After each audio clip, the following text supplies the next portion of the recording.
A'udzubillahi minasyaitonirrajim. Bismillahirrahmanirrahim. Alhamdulillahirabbil alamin. Nahmaduhu wa nasta'inuhu wa nastaghfiruh wa na'udzu billahi min syururi anfusina wa min sayyiati a'malina. Man yahdihillahu fala mudilla lahu wa man yudlil fala hadiya lahu. Asyhadu an la ilaha illallah wahdahu la syarika lahu wa asyhadu anna Muhammadan abduhu wa rasuluh. Subhanaka la ilma lana illa ma 'allamtana innaka antal alimul hakim. Allahumma 'allimna ma yanfa'una wanfa'na bima 'allamtana wa zidna ilma.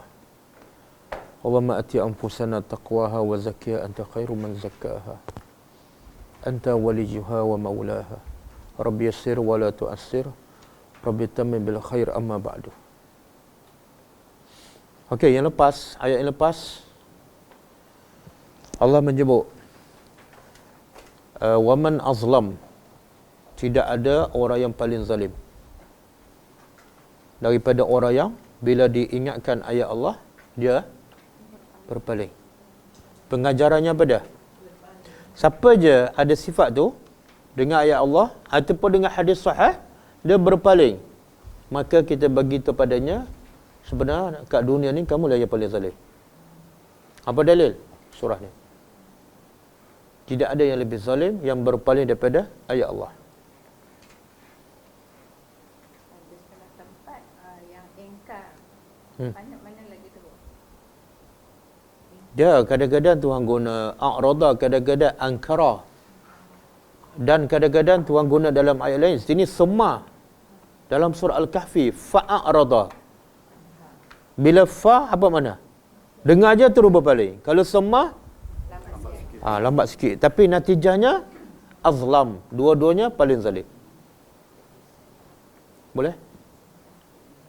Kenapa paling zalim kalau orang tanya? Kenapa berpaling daripada ayat Allah paling zalim?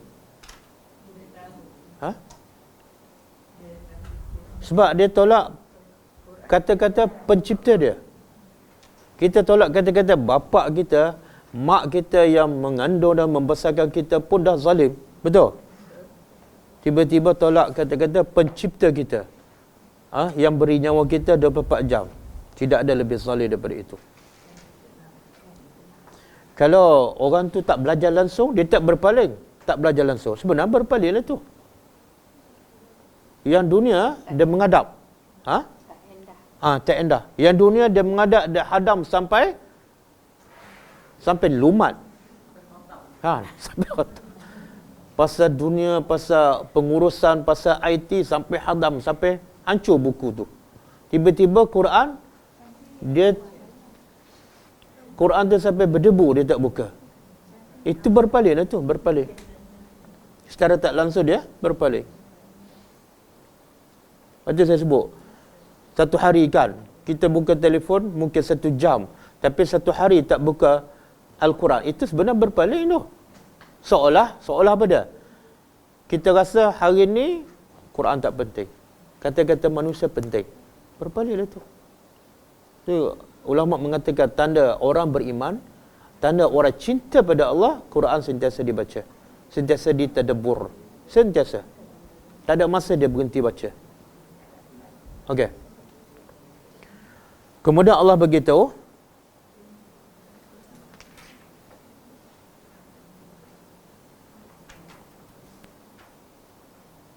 Allah utuskan Nabi Musa sebagai hudan, petunjuk, panduan kepada Bani Israel.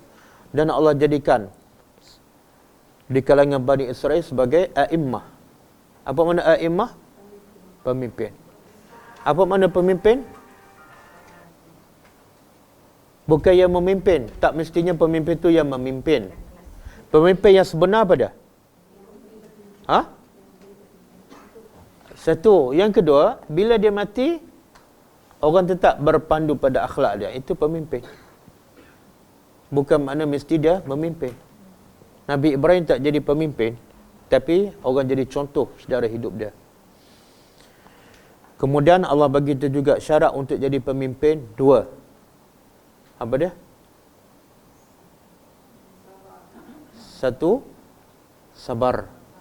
Yang kedua, yakin. Yakin pada apa? Jadi sebenarnya yang mana dulu? Yakin ayat Allah ke sabar dulu? Oh, sabar dulu. Mana boleh sabar kalau tak yakin pada ayat Allah? Faham tak? Dan itu juga menunjukkan siapa yang tak sabar sebenarnya dia tak yakin pada ayat Allah. Dan sebab dia tak yakin, mungkin dia tak faham. Percayalah, siapa-siapa yang memang tak boleh sabar tu, percayalah dia jauh daripada Quran. Kenapa dia tak boleh sabar? Sebab Quran janjikan banyak ganjaran yang besar kepada orang yang sabar. Mana dia tak faham Al-Quran, dia tak faham janji-janji Allah. Bolehkah? Dan kesimpulan juga, orang yang paling tenang, orang yang paling sabar ialah orang yang selalu dekat dengan Al-Quran. Hati dia tenang je, jiwa dia tenang je.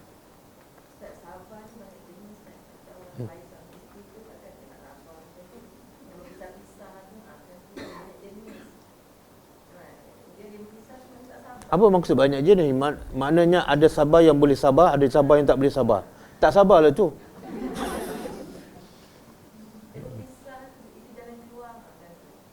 Ya, tak, bukan makna sabar ni bertahan je sampai tak bercerai. Bercerai itu ialah peraturan Allah. Makna bolehlah. Tapi cerai itu cara elok. Sabar. Cerai dengan cara yang takwa. Sebab tu Tuhan kata, "Wa man yattaqillah yaj'al lahu." Ayat tu pasal apa tu? Pasal cerai lah tu. Cerai dalam keadaan bertakwa pada Allah. Maka Allah janji apa? Yaj'al lahu, dia boleh balik semula. Tapi syarat cara bercerai itu bertakwa pada Allah. Jangan marah, jangan melenting, jangan menzalimi orang. Itu tak sabar. Itu luruh bendul. Okey. Habis ha? Kita pergi pada ayat seterusnya. Inna rabbaka,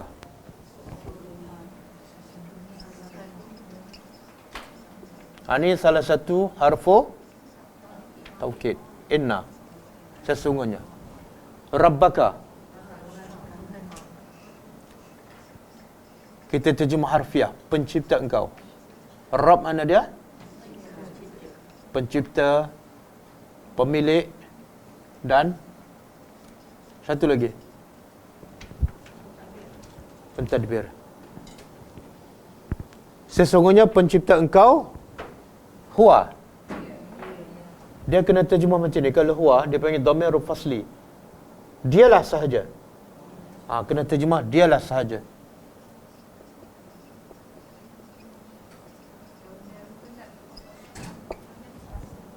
Dhamirul fasli.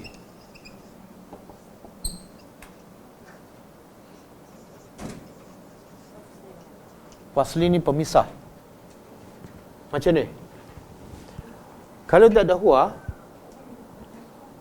cuba tengok.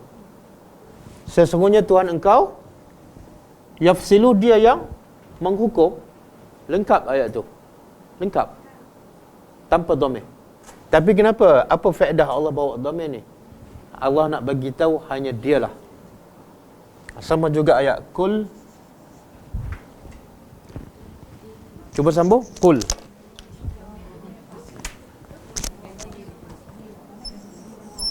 Kul.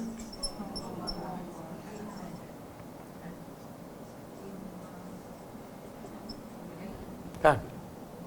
Allah boleh kata kul Allahu ahad. Betul kan? Allah sebenarnya nak begitu apa dah? Allah tu esa. Allah esa cukup. Allah esa. Tapi bila ada huwa, apa makna? Dia sahaja yang esa. Penegasan. Ini penegasan bukan huruf tapi bentuk ayat. Okey. Sesungguhnya pencipta engkau, dia sahaja, dialah sahaja yafsilu, yang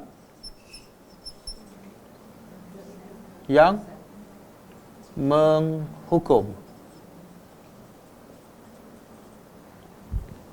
Menghukum, memutuskan. Bainahum, di antara mereka. Bila ni Allah menghukum? Yaumal qiyamah, pada hari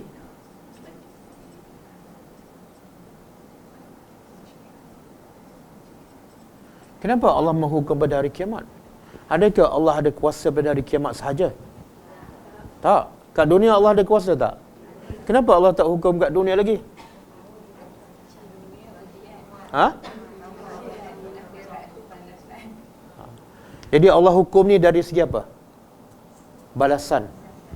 Satu. Yang kedua, kalau Allah hukum kat dunia, orang boleh terima tak? Tak boleh terima. Sebab orang tak nampak Allah tu ada kuasa. Buktinya apa dah? Maksud saya, kalau kita kata Allah ada kuasa, maknanya manusia tak ada kuasa. Tapi kita tengok tak, manusia boleh buat apa saja dia buat. Dia nak tangkap orang, nak bunuh orang, nak letup sana, nak letup sini. Tak ada siapa halang pun. Seolah dia berkuasa. Tapi bila mati je, bila pergi alam akhirat, nampak tak manusia ada kuasa? Tak ada. Sebab tu dalam surah Fatihah, Tuhan kata apa? Surah Fatihah. Hafal kan?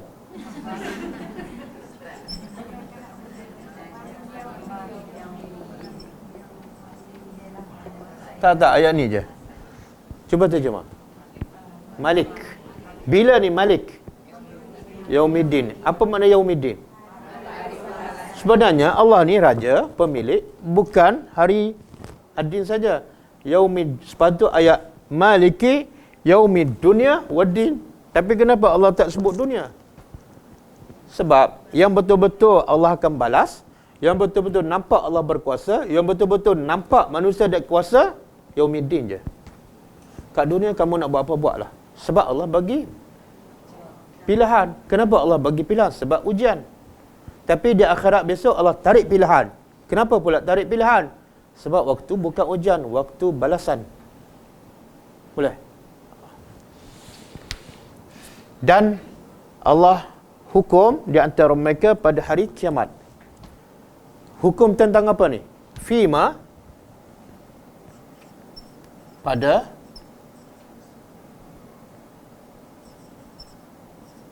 apa yang adalah bunyi ya.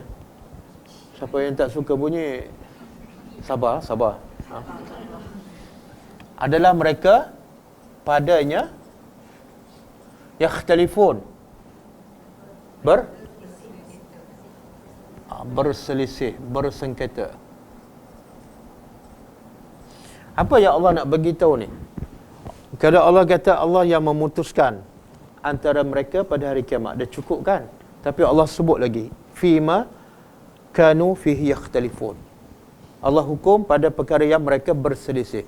Apa perselisihan antara manusia? Macam-macam? Macam-macam ke dua macam je? Sebenarnya berapa macam? Dua je. Apa dia? Ha? Satu beriman, satu kufur. Itu je. Nampak banyak kumpulan, banyak jemaah, banyak mazhab, tapi sebenarnya yang berselisih dua je. Apa bukti dua? Sebab tempat balasan ada dua je. Syurga, neraka. Cuba buka surah Al-Hajj. Surah Al-Hajj. Ayat 22 ke?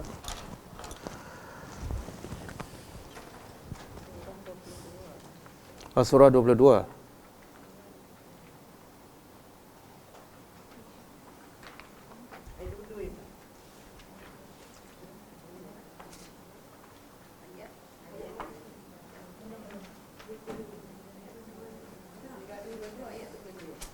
Cuba tengok ayat 22, betul tak?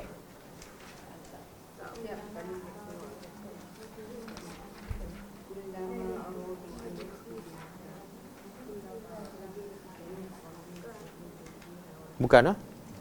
Tak, ayat dia bermula hazani khasmani. 19. Okey, cuba tengok. Hazani khasmani. Hazani, perkataan mufrad ke musanna ke jamak? Apa tanda? Alif nun. Kemudian khasmani. Tanda? Tuan kata ini dua kumpulan, bukan tiga, bukan empat. Apa dua kumpulan ni? Khasmani yang asyik berbalah, berbantah, yakhtalifuna. Tuhan kata dua aja. Kemudian Tuhan bagi tahu apa yang mereka berbalah fi rabbihim, tentang makna satu kumpulan beriman, satu kumpulan tak beriman. Jadi nama macam banyak kumpulan. Nabi pun katakan umat ni akan berpecah sampai 73. Itu secara nama atas kertas, tapi hakikatnya dua aja. Siapa beriman dengan Allah, dia wajib terima Al-Quran. Kan? Bila terima Al-Quran, selain pada itu dia kena tolak. Siapa beriman dengan Rasul, dia wajib terima Rasul. Selain pada itu dia kena tolak. Tak boleh. Rasul pun pakai, pendapat orang pun dipakai. Tak boleh. Okey. Dan di sini juga Allah nak bagi tahu apa dia? Manusia akan sentiasa, maknanya bila dia tak beriman dengan Allah ataupun dia kafir, mesti tak dia bermusuh dengan kita? Mesti tak? Mestilah. Dan mesti tak berlaku pertembungan? Mesti. Sebab Allah kata yakhtalifun. Sebagaimana berlaku pada zaman Rasulullah. Sampai Nabi mati, berselisih, bertembung. Okey. Kita pun sama, bila kita buat kebenaran, orang tu bukanlah kafir, tapi dia beramal dengan amalan yang tidak ada dalil. Berlaku tak pertembungan? Mesti berselisih. Sebab kita berdasarkan kebenaran. Bila dia tak ambil Quran dan hadis, pasti dia akan berselisih. Manusia akan bersatu bila sumbernya satu. Okey. Kemudian di sini juga menunjukkan apa? Bila Allah kata pada hari kiamat, menunjukkan apa? Semua keputusan kat dunia tak terpakai. Faham tak? Kadang-kadang orang tu zalim tapi dihukum bebas. Kadang-kadang orang tu betul tapi dihukum penjara. Semua undang-undang tak terpakai. Yang terpakai satu je. Bila? Pada hari kiamat. Awalam yahdi lahum. Tidakkah Yahdi apa dia? Daripada hidayat. Tidakkah menjadi petunjuk ataupun tanda hum kepada mereka. Siapa mereka ni? Bila sebut mereka, biasa dalam Quran refer kepada orang musyrikin Mekah. Tuhan kata tidakkah cukup menjadi petunjuk panduan kepada mereka? Apa dia? Kam ahlakna. Kam berapa?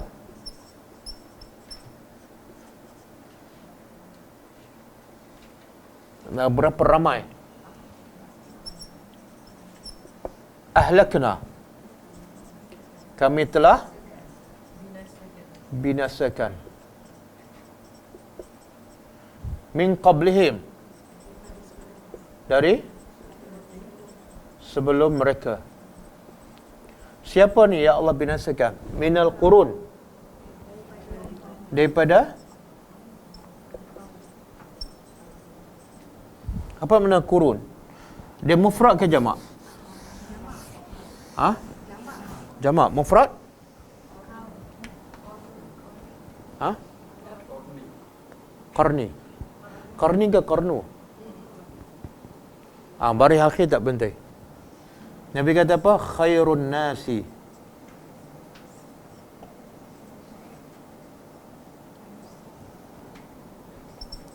Qarni. Summa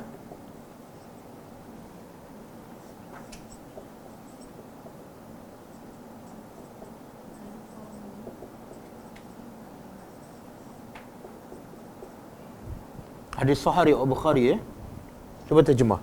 Khairun nas, sebaik-baik manusia ataupun manusia terbaik ialah qarni. Qarnun ni kurun. Satu kurun berapa tahun? 100 tahun. Dah jadi bahasa Melayu kan? Ini kurun ke berapa ni? Tak, bukan nak jawab. Saya nak buat contoh ayat. Ha? Nabi kata sebaik-baik manusia ialah, apa maksud? Generasi aku. Siapa dia? Sahabat. Sahabat.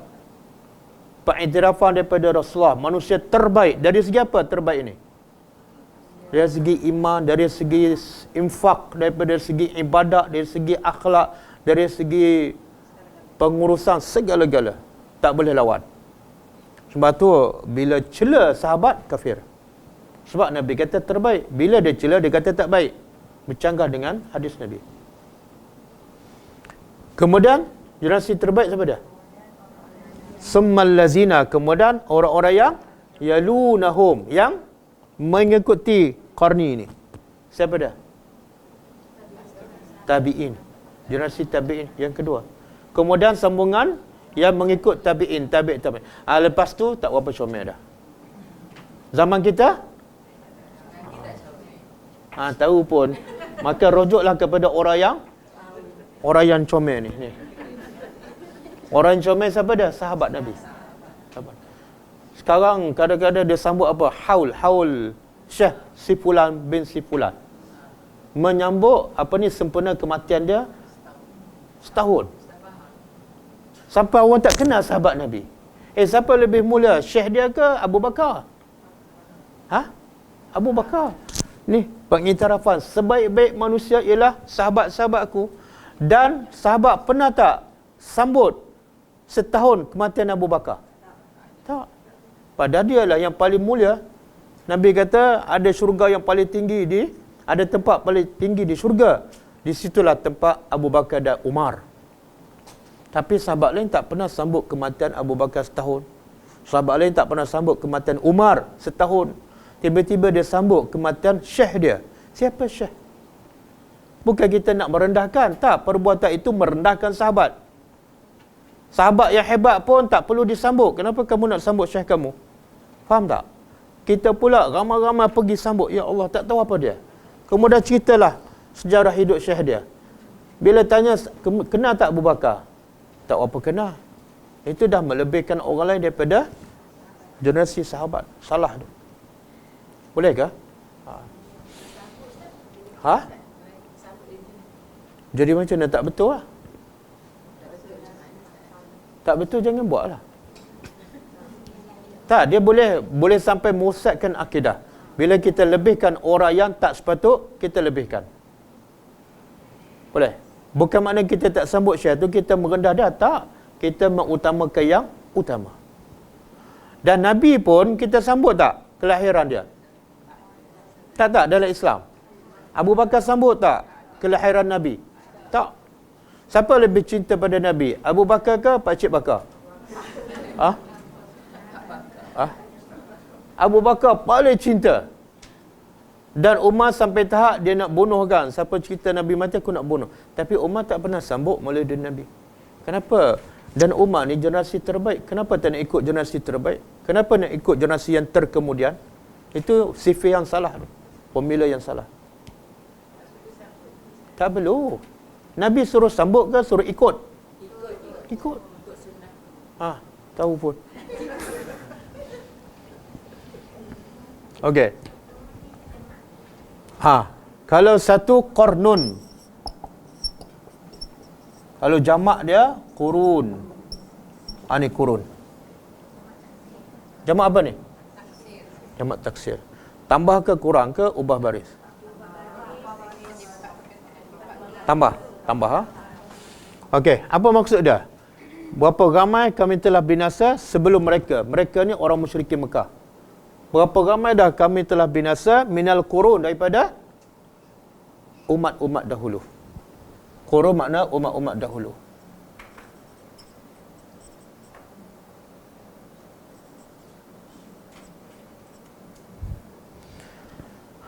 Apa maksud ayat ni? Boleh faham tak setakat ni? Boleh? Apa maksud dia?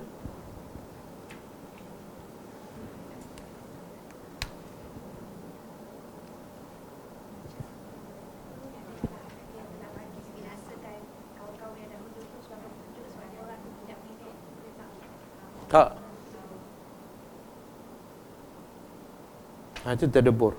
Sekarang kita sedang berfikir untuk faham ayat Allah. Setelah sekian lama kita berfikir untuk makan. Apa maksud? Allah nak bagi tahu umat-umat yang dahulu dah ramai Tuhan binasa, hancurkan. Walaupun mereka hebat. Kaum Samud hebat tak? Kuat, perkasa. Tapi Tuhan hancur dengan apa? Dengan angin, dengan air, dengan petir. Adakah semua umat dahulu yang kuat, perkasa Allah binasakan? Tak cukup untuk? Tak cukup lagi ke? Tak sedar lagi ke? Dan orang musyrikin pula tak ada kelebihan kalau nak banding dengan kaum dahulu. Betul? Dari segi fizikal, dari segi kekuatan, dari segi kepakaran. Yang dulu lagi hebat, tapi Allah binasa juga. Kamu ada, apa ada? Tak cukup ke? Itu menjadi pengajaran untuk kamu beriman kepada Allah. Boleh? Jadi pengajarannya apa dah? Semua cerita-cerita umat dahulu yang Allah binasa, sebenarnya Allah nak kita jadi panduan. Sedarlah, jangan lawan Tuhan. Kemudian Tuhan kata yamshuna, mereka berjalan fi masakinihim, di masakin, tempat-tempat kediaman ataupun tempat-tempat tinggal mereka. Boleh faham dua patah ni? Apa dia? Siapa yang berjalan? Musyrikin Mekah. Dia berjalan di mana ni? Tempat tinggal mereka siapa ni? Okey, saya nak tanya, kenapa Allah sebut dua ayat ni? Mereka berjalan di tempat-tempat umat dahulu dibinasakan. Sebenarnya Allah tak sebut pun okey dah kan? Dah faham dah. Kenapa Allah sebut?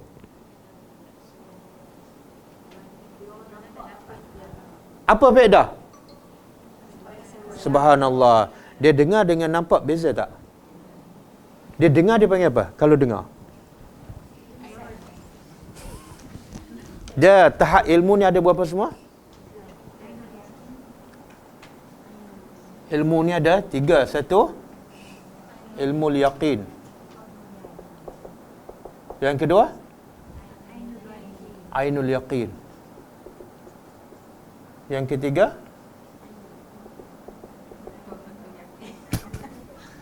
bahasa Arab, bahasa Quran. Tuhan sebut dalam Quran. Haqqul yaqin.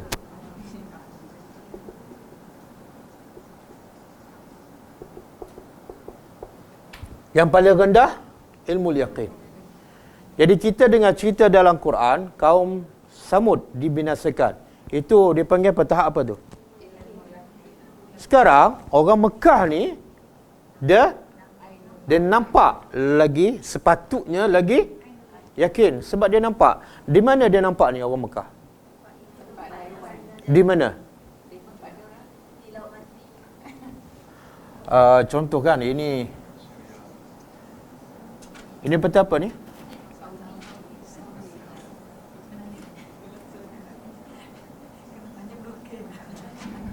Mekah. Sini Madinah. Sini Tabuk. Di antara Madinah dengan Tabuk ni ada tempat kaum Samud dibinasakan. Samud dibinasakan dengan apa? Angin. Ada pendapat mengatakan petir. Jadi dia orang Mekah, lalu tak jalan ni. Lalu dia pergi mana? Pergi Syam. Bila dia pergi Syam? Dalam surah apa Tuhan sebut? Li'ilafi Quraisy. Kan? Jadi bila dia lalu kat sini, dia nampak kesan tu. Ini maksud dia. Yamshuna. Kamu sepatut lagi yakin sebab kamu nampak. Orang lain dengar, kamu nampak. Ada tempat tu ada. Tapi kesan mungkin tak ada. Tempat tu ada. Boleh? Jadi di sini, bila Allah sebut, apa hukum kita pergi ziarah tempat-tempat umat dahulu dibinasakan? Apa hukum dia? Tak, hukum dia. Boleh ke tak boleh? Boleh. Digalakkan ataupun tak digalakkan? tak digalakkan. Ada dalil? Tak mestinya. Tak, Allah sebut bukan makna yamshuna, bukan makna Allah galakkan. Ayat ni tak menunjukkan Allah galakkan dan tak menunjukkan Allah tak galakkan. Ada ayat yang galakkan. Ha? Ada ayat yang kata pergilah dan Ya. beraji. Ayat apa tu?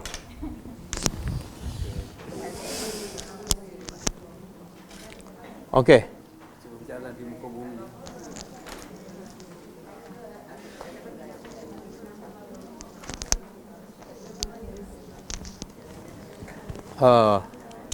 Saya nak sebut satu hadis.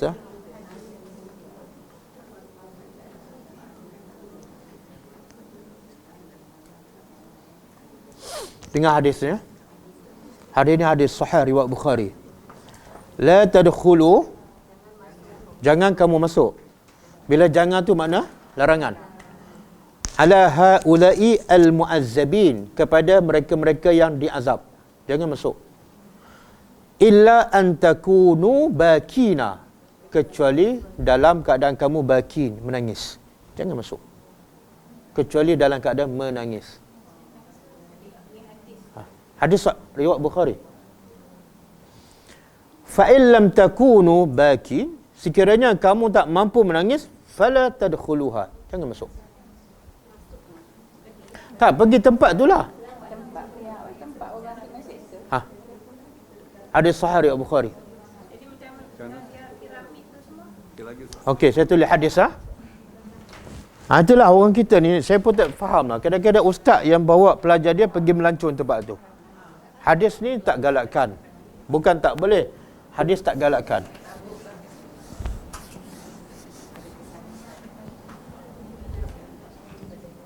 Berapa kilometer Ustaz daripada Madinah Ustaz? Nak pergilah tu. Tak payah pergilah. Tak, jauh juga. Dia Madinah ke Tabuk. Tahu tak? Nabi pergi berperang ke Tabuk kan? Lebih kurang 700 km. Jauh. Oh, banyak tempat ada saja. Antaranya Tabuk lah. La tadkhulu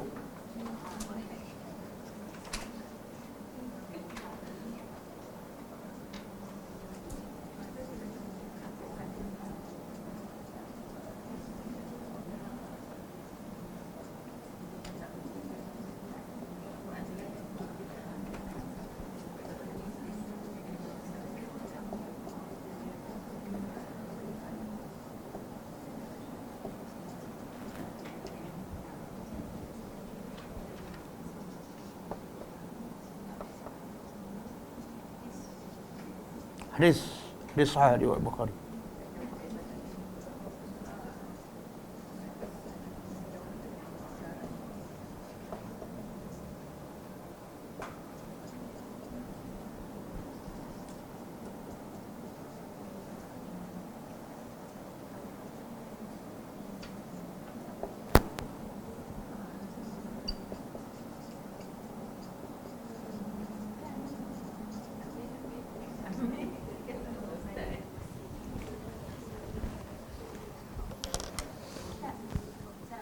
Wassalamualaikum warahmatullahi.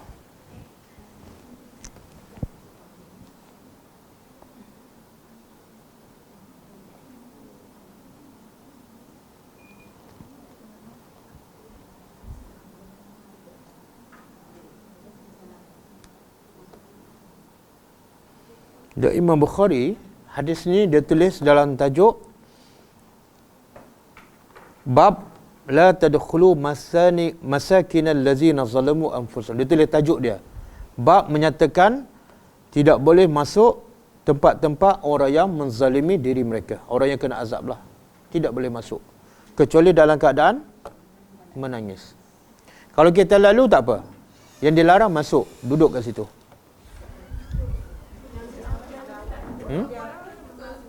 Apa dia? Tak, melancong boleh, tapi jangan pergi melancong tempat kena azab tu lah. Macam yang piramid tu. Piramid tu tempat kena azab ke?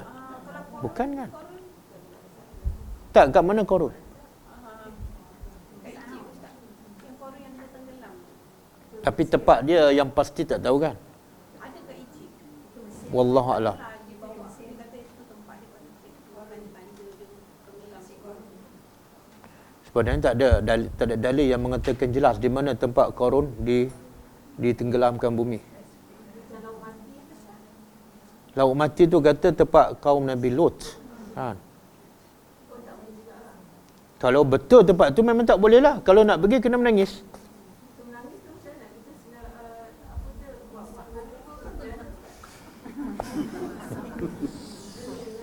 Tak, kenapa Nabi kata kena menangis? Dia menangis tak boleh buat-buat. Dia kena faham cerita dulu. Dan kenapa Allah azabkan? Dan sebab apa? Bagaimana Allah azabkan mereka? Cuba buka surah Ghafir. Ini yang ayat kata Allah galakkan. Sebenarnya Allah tak berapa galakkan. Surah Ghafir.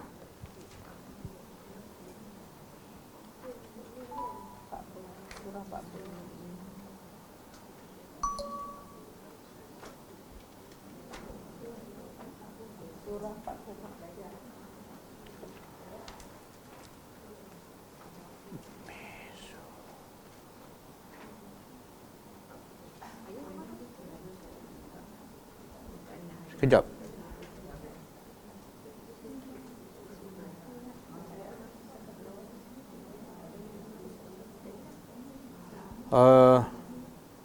Surah Ghafir ayat 40, surah 40. Ayat 21.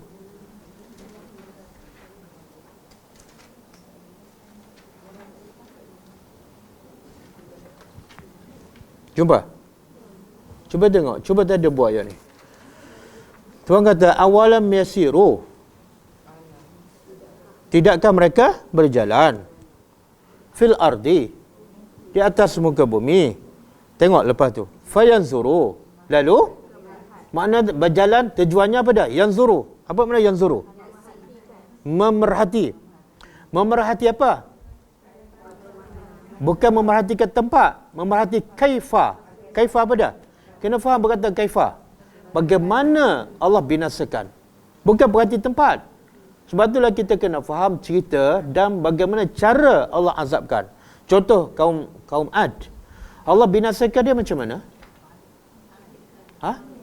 Allah tarik angin, hantar angin dengan kuat. Kemudian angin itu sejuk dan seduk dia sampai hilang kat udara. Kemudian Allah pusing 8 hari 7 malam. Tak nampak ni. Hari ke-8 Allah hempap kat bumi, patah leher. Cuba kita bayangkan, bila kita bayangkan cerita dan bagaimana Allah binasakan, barulah menangis. Ini pergi dalam keadaan seronok, tak tahu cerita apa, macam mana boleh menangis? Lepas tu perkataan kaifa. Tuhan tak kata fayanzuru al-makan. Tengoklah tempat tak? Tengok kaifa, bagaimana Allah binasakan.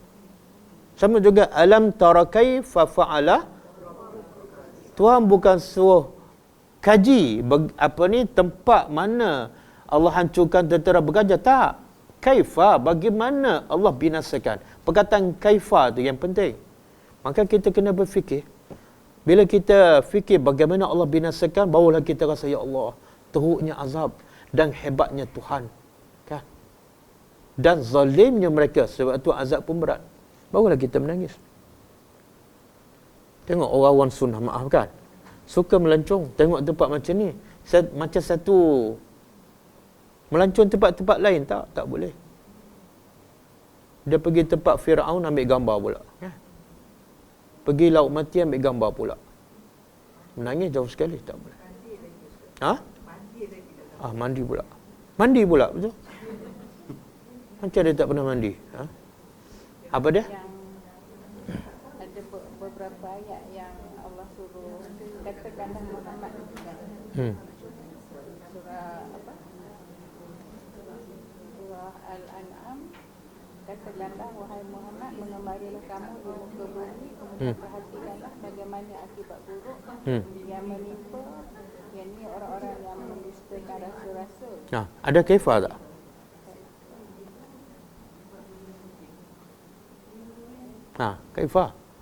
Kaifa tu. Kita suka tanya di mana tempat. Bila berlaku. Betul? Kaum apa? Tak, Tuhan fokus kaifa, bagaimana mereka diazab. Daripada situlah kita baru sedar, baru rasa insaf. Kalau sekadar tahu tempat, bila berlaku, di mana, tak rasa insaf apa. Maknanya kalau kita boleh faham dan di sana boleh menangis, maknanya kita boleh Pergi, bagus. Ambil pengajaran. Dan bila kita faham, kita menangis, balik. Berubahlah. Jangan solat lambat lagi. Okey. Boleh. Nabi cakap apa tu? Cuba faham. Bila kita nak melancong, kena dengar kata Nabi ke dengar kata ustaz yang bawa jemaah tu? Dengar kata Nabi dulu. La tadkhulu, jangan kamu masuk ala haula'i.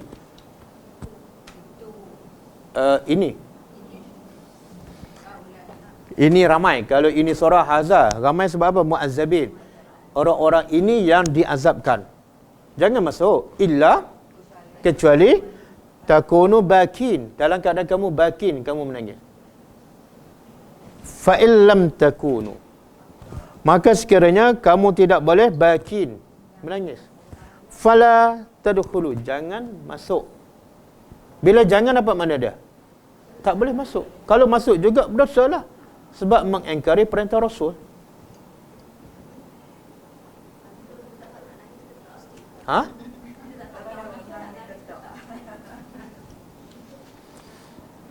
Sebab tu saya kata nangis ni bukan boleh buat-buat. Dia datang setelah dalam keadaan kita sedar, kita faham cerita. Kita faham cerita, kita tadabbur, kita pergi, insya-Allah boleh menangis. Tapi dalam keadaan cerita pun tak faham, kan, susah nak menangis. Okey, habis. Inna fi zalika. Ni ilmu ni. Ilmu ada 3 tadi. Satu ilmu yakin. Yang kedua ainul yakin. Yang ketiga yang Allah suruh ni yang mana ni? Ainul yakin. Dan Nabi Ibrahim dia minta pada Allah, kaifa tuhyi al-mauta? Tunjuk pada aku bagaimana kamu menghidupkan orang mati. Ibrahim tak yakin ke Allah boleh hidup? Yakin. Yakin apa tu? Ilmu yakin. Tapi Ibrahim nak apa? Tunjukkan pada aku. Supaya apa? Bukan tak yakin, supaya keyakinan aku lagi tinggi. Dan hakul yakin bila? Bila nak sampai tahap ni? Tak, bila tengok ainul yakin.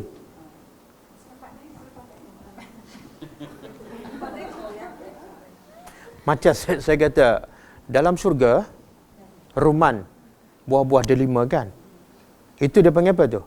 Saya cerita yang dalam Quran lah. Dia panggil tahap apa ni? Okey, bila masuk syurga, nampak? Dia panggil apa? Bila hakul yakin? Makan. Makan baru hakul yakin. Ustaz, kenapa kena makan? Kadang-kadang kita tengok, memang betul. Tak mestinya. Kadang-kadang kita tengok anggur, sebiji anggur. Kita pun yakin. Tengok-tengok plastik. Macam mana nak dapat hakul yakin? Makan.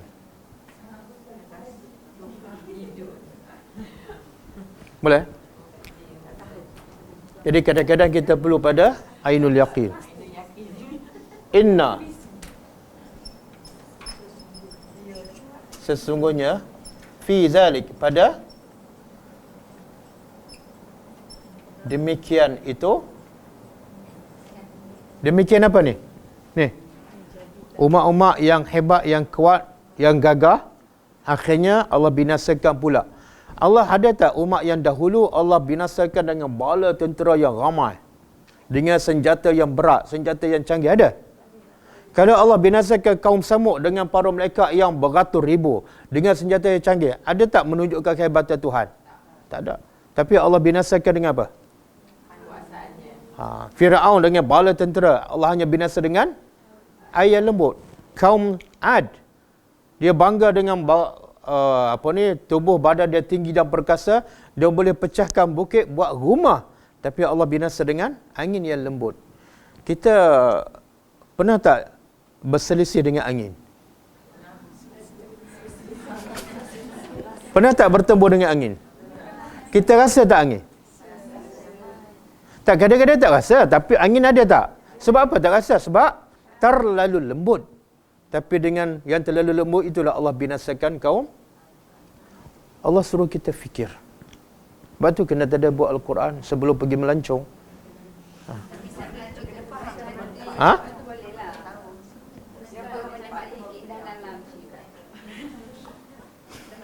Sebab itulah bila Allah suruh, ini bukan tempat kena azab. Bila Allah nak kita rasa kebesaran dia, Allah suruh kita tengok apa? Benda yang semua orang boleh tengok dan tak perlu berjalan. Apa dia? Langit lagi? Kita buat alasan nak melancong, nak tengok pemandangan. Yang langit tengok tiap hari tak baca pun. Rabbana ma khalaqta hadza batila. Tak baca pun. Ha? Ustaz, macam mana Allah binasakan dengan tiupan angin yang lemah? Macam tak adalah Allah pusing dia di udara.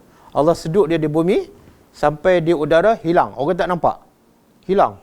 8 hari 7 malam. Kemudian Allah pusing. Cuba bayangkan orang kena kisah 8 hari 7 malam. Kemudian lepas hari ke-8 Allah junamkan ke bumi, turun kepala dulu, patah leher. Menakutkan. Okey, semua itu la ayat. Ini harfu taukid, pasti. Apa dia? Ada tanda-tanda kebesaran. Di mana tanda kebesaran Allah ni dalam kisah umat dahulu?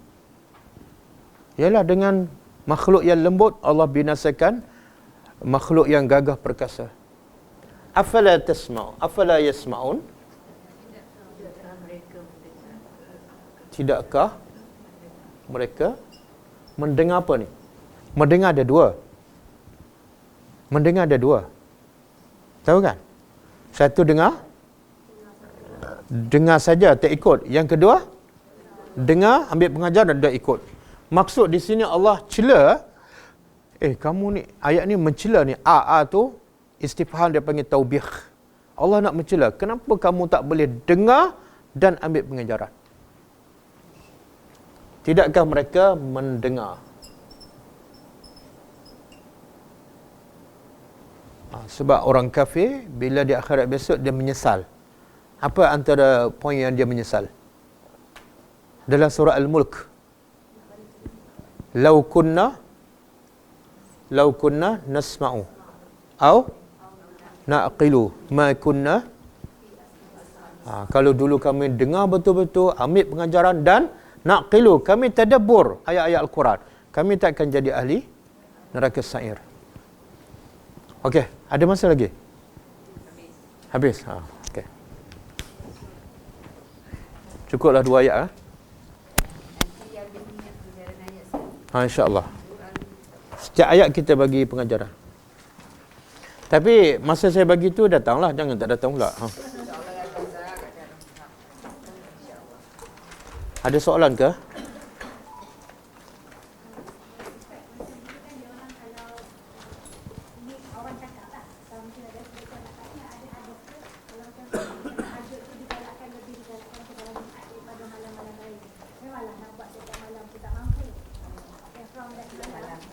Sebenarnya tak ada hadis. Bahkan ada hadis yang melarang. Hadis khusus. Nabi kata, jangan kamu mengkhususkan malam Jumaat atau hari Jumaat dengan ibadat tertentu. Jangan. Tak boleh. Dia sebut hari Jumaat saja. Malam dan hari Jumaat. Hadis sahih. Kecuali ada hadis. Contohnya baca surah Kahfi hari Jumaat. Syekh Albani kata itu hadis sahih. Ada hadis tak apa. Tapi kalau tak ada hadis, solat tahajud malam Jumaat lebih baik pada malam lain, itu tak ada hadis. Jangan. Tak ada. Jadi buat tak malam saya. Ha? Buat tak malam.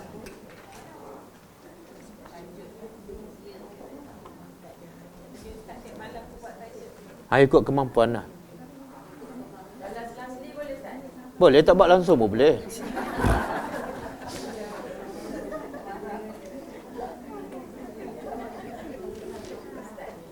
Hukum dia apa dia? Ada tak sahabat yang masuk syurga tak bangun malam? Ada. Itu menunjukkan apa? Jangan kita salah faham. Bila nak masuk syurga, mesti solat tahajud. Dan bila solat tahajud, dah okey. Jangan. Kadang-kadang solat tahajud bagi dia mudah. Tapi nak maafkan orang susah. Dia bukan ahli syurga. Kadang-kadang bangun malam bukan main. Tapi dengan suami, suara ya Allah garangnya. Tak boleh. Akhlak. Baru je solat tahajud. Kejut suami macam kejut anak dia. Laki ni. Baru solat. Tak boleh.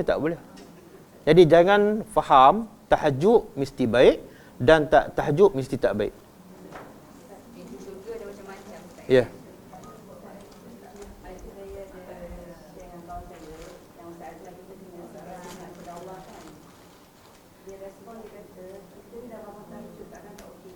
Oh, bahaya ayat tu. Oi.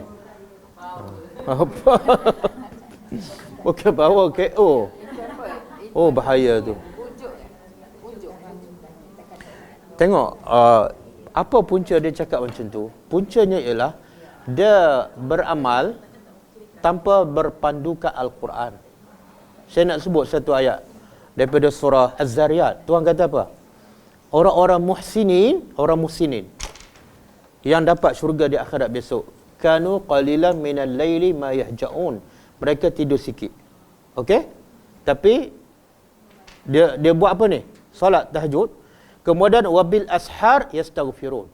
Solat tahajud lama, di hujung tu waktu sahur yastaghfirun. Apa dia? Kenapa minta ampun? Kan dah solat tahajud banyak. Kenapa minta ampun? Sebab dia tak perasan dia okey. Kalau dia perasan dia okey, kenapa nak minta ampun? Aku buat ibadat, bukan buat dosa. Mana dia rasa solat tahajud aku belum tentu betul, belum tentu dia terima. Mungkin ada riak. Astagfirullah. Waktu sahur dia habis dengan istighfar. Tiba-tiba sahur pun tak istighfar, lepas subuh pula aku okey. Oh, bahaya tu. Bahaya.